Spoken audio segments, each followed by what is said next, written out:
Early on, as I was trying to explore the best ways to support people in recovery, I heard about the just vital nature of peer supports. People who are in recovery want to be able to work through recovery with people who've experienced what they've experienced. And what CCAR does is build a capacity whereby early on in your decision to get into recovery, you can talk to people who have been through recovery, who have battled addiction.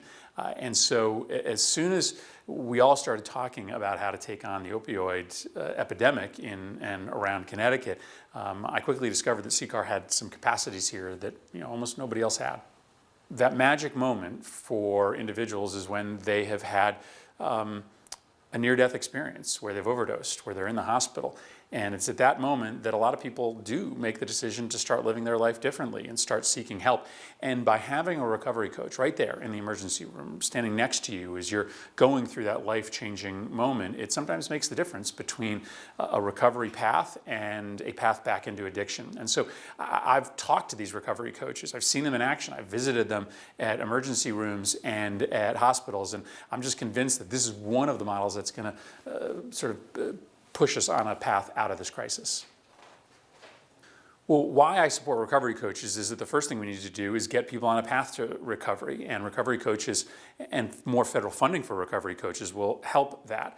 But then once you've decided to get into recovery, then we need to make sure that there aren't additional barriers, like health insurance companies who right now are putting people who are seeking addiction treatment through hoops that they would never require for somebody trying to seek chemotherapy or physical therapy for a broken leg. And so my mission these days here is to not just support recovery coaches, but then make sure that once you're in recovery, health insurance companies pay for what you need. And we've got legislation pending right now in the United States Senate that would help do that.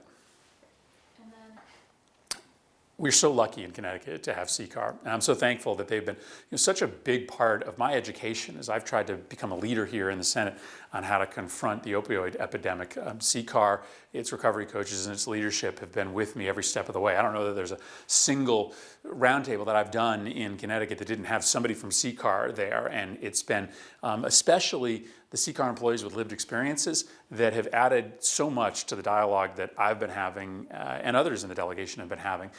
CCAR does great work on the ground, service-oriented response. They're also great advocates, and they're great educators, and that's really what I'm thankful for.